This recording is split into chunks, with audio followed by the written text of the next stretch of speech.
Well, hello, folks out there in YouTube land. Got a big show lined up for you. Let's get right on into it.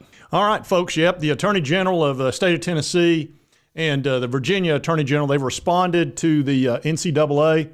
They're calling it a world that doesn't exist. They're basically saying the NCAA lives in that world. I agree with them.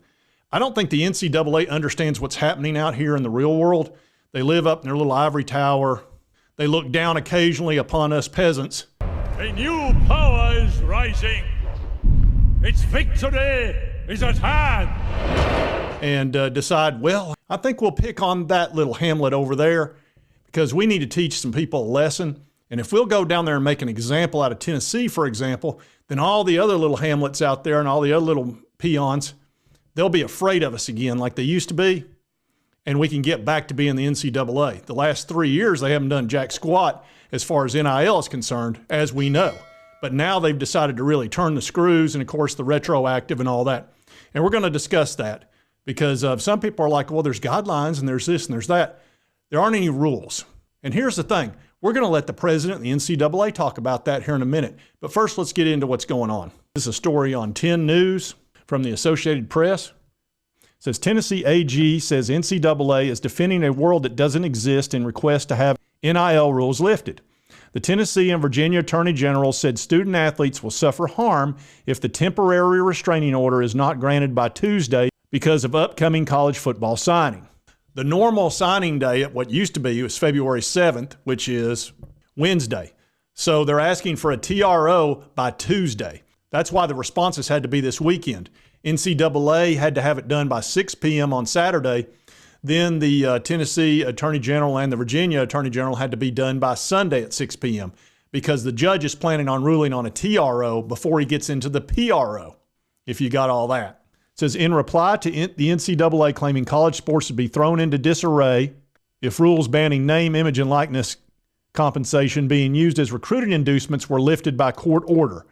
Tennessee Attorney General Jonathan Skrmetti said in a Sunday filing, the association is defending a world that doesn't exist. They're seeking a temporary restraining order and preliminary injunction as part of their federal lawsuit, arguing the group's NIL rules violate antitrust law. The NCAA, of course, asked him to deny both motions in a 25-page response filed Saturday. Of course, that's in the Eastern District of Tennessee. I believe that's in Greenville. Of course, on the 13th, they'll hear a request for the Attorney General for a preliminary injunction. Right now, they're just asking for a TRO, which would last a week.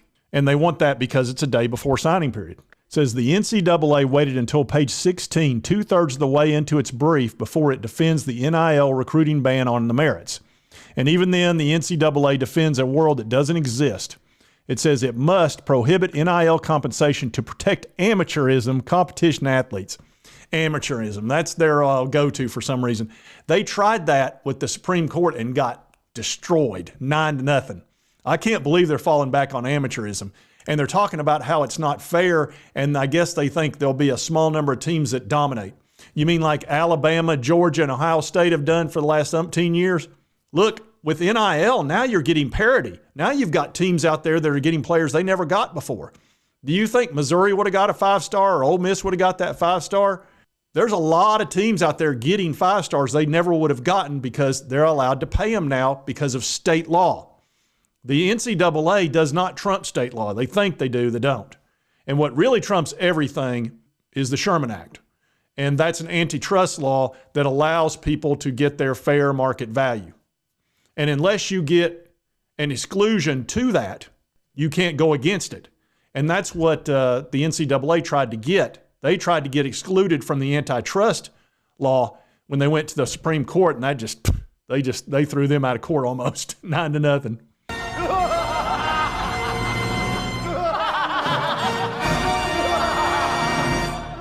But anyway, that's their argument, which is silly.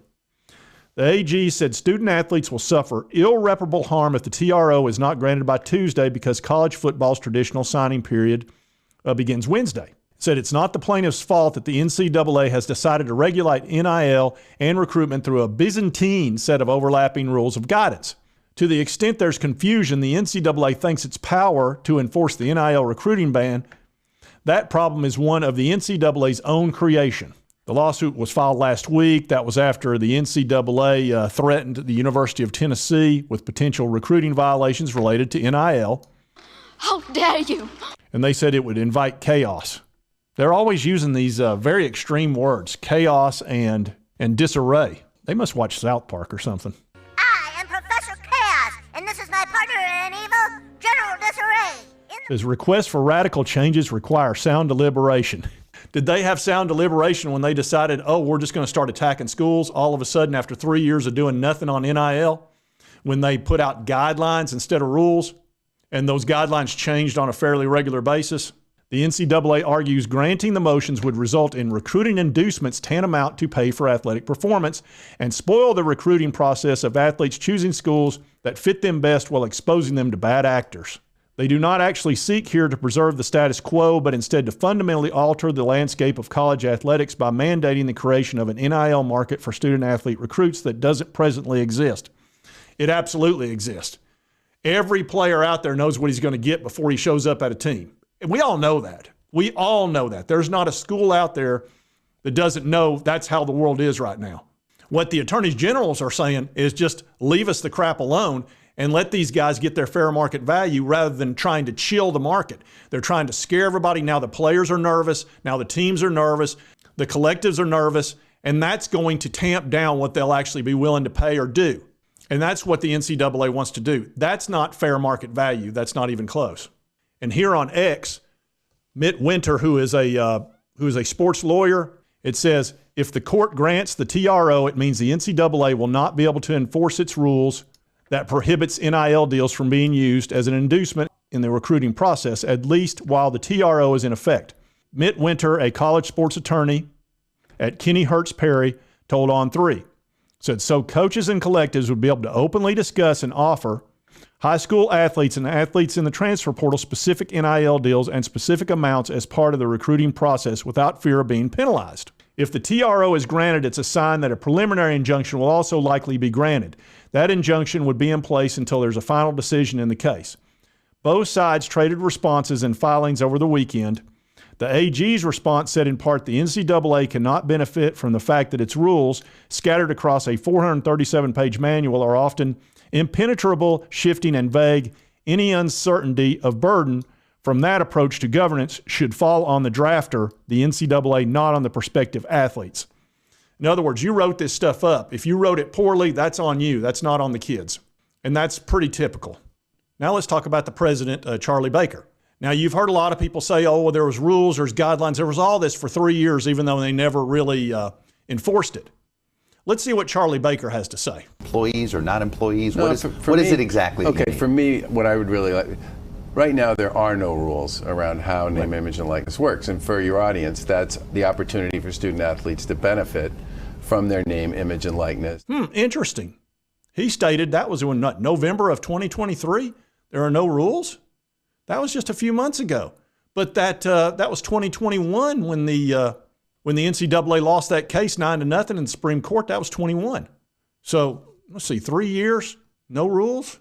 No rules in 3 years, but now all of a sudden we're going to go back and we're going to make them real tough rules back from 21 and 22. That makes a lot of sense. Let's see what else he had to say. Because the NCAA has definitely been slow to move on a lot of things. And it's created real issues for student athletes and for the membership. Yeah, they've been a little slow. You'd have to say 3 years is pretty slow. Look, they got caught on their heels.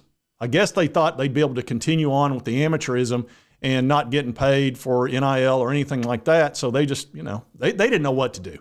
And I can kind of understand that. I don't understand now getting so tough and going after Tennessee, especially given our circumstances. You had to know we were going to use the nuke. And we're going to push this as hard as we can. And here's the thing. We'll probably have more states join this lawsuit. If not, there's other states, when you go after other schools, they're going to sue the crap out of you. This is all going to wind up in the Supreme Court. Then they're going to use the Sherman Act to smack the crap out of you. Kavanaugh's already told you. You bring this up here, we can't wait. We can't wait for you to have another case come up here. I think they want to have batting practice with the NCAA and see how far they can knock them. So we'll be keeping track of this. Sounds like tomorrow we're going to find out about this TRO and see how it goes. We'll find out. But look, long term, this is going to end up with the players getting paid. That's just what it boils down to. Regardless of how this goes, the Sherman Act's going to win. When it's all said and done, it's the 800-pound gorilla in the room, and it's going to win. And if you like this content, be sure to hit that like button. Lets me know to continue to cover this case, the Vols, the SEC, all these big stories. If you've not subscribed, it's on your right, my left. If you hit this little button right here, it'll help you get my videos, and it won't cost you a single dime. And right over here is a most recent video YouTube thinks you might enjoy. And we'll see you next time on Sports Talk Jay.